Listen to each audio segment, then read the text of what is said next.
এই নসিলার চার্টটা যেদিনকে আমি ১ম দেখেছি সেদিনকেই আমার মাথার মধ্যে একটা আইডিয়া চলে এসেছিল। তাই ওয়েট করছিলাম কবে এই নসিলার চার্টটা খালি হবে। তবে এই ধরনের নসিলা বা নিউট্রিট্রোলা আমার বাসায় খুব বেশি দিন থাকে না। কারণ বাচ্চাদের সঙ্গে বাচ্চাদের বাবাও চামচ নিয়ে রান্নাঘরে দেখি মাঝে, মাঝে চেটেপুটে খাচ্ছে।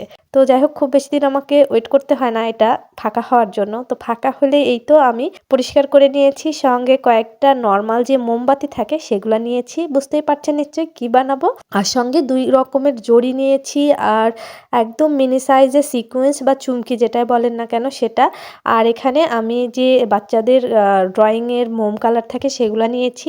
এই তো এখন আমি মোমগুলো গলিয়ে নেব।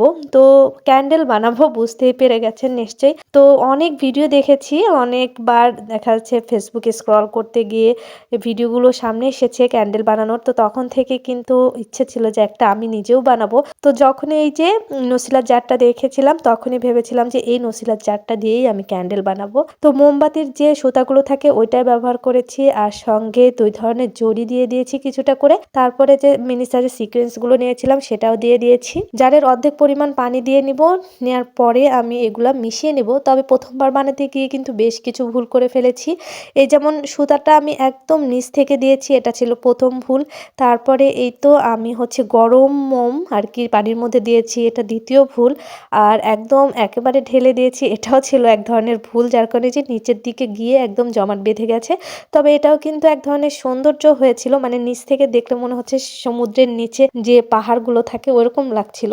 তো এখানে আমি সাদার ওপরে হচ্ছে লাল কালার করে নিয়েছি, মানে ওই সাদা মোমের মধ্যেই আর কি লাল যে মোম কালার ছিল সেটা কিছুটা দিয়ে রং করে নিয়েছি। তারপর লালের উপর আবার হচ্ছে গ্রিন কালার দিয়েছি, একইভাবে তৈরি করেছি। অর্থাৎ সাদা মোমের মধ্যে একটু গ্রিন কালারের মোম কালার যে ছিল সেগুলো দিয়ে গলিয়ে নিয়ে এই তো ঢেলে দিয়েছি। তবে তাড়াহুড়ো করতে গেলে যেটা হয় আর কি, আমি ঠান্ডা না করেই মোমগুলো ঢেলে দিয়েছি, এই জন্য দেখা যাচ্ছে একটা মোমের সঙ্গে আরেকটা একটু মিশে গেছে। তারপরে ইয়েলো দিয়েছি, ইয়েলোর সঙ্গে কিছুটা জড়ি মিক্স করে দিয়েছিলাম। দেন আর কি ভুলভালের মধ্যেও কিন্তু বেশ ভালোই লাগছিল, এই যে যখন পানিগুলো আর কি নাড়াচাড়া করছিলাম কি সুন্দর যে মানে জড়ি আর সিকোয়েন্সগুলো ওঠানামা করছিল, একদম খুব সুন্দর লাগছিল। আর ওই যে নিচ থেকে দেখে মনে হচ্ছে না যে আর কি পাহাড়। তো এখন চলুন জ্বালিয়ে দেখি।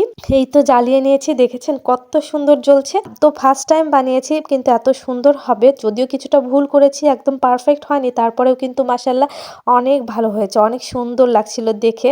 মানে দূর থেকে হয়তো কেউ দেখে বুঝতে পারবে না যে এটা আমি বানিয়েছি, মানে একদম প্রথমবার মতো বাসায় বানিয়েছি। যে কোনো নামি দামি ব্র্যান্ডের মতোই কিন্তু লাগছিল। আড়ং বা অন্যান্য বিভিন্ন শোরুমে দেখবেন যে এগুলোই অনেক দামে বিক্রি হয়েছে। তো যাই হোক ভিডিওটা এখানেই শেষ করছি। আমার বানানো এই ক্যান্ডেলটা কেমন হয়েছে অবশ্যই কিন্তু কমেন্ট করে জানাবেন। আর আমার পাশ থেকে আমার মেয়েটা নেভানোর জন্য কখন থেকে ছটফট করছে। যাই হোক সবাই ভালো থাকবেন, সুস্থ থাকবেন। আল্লাহ হাফেজ।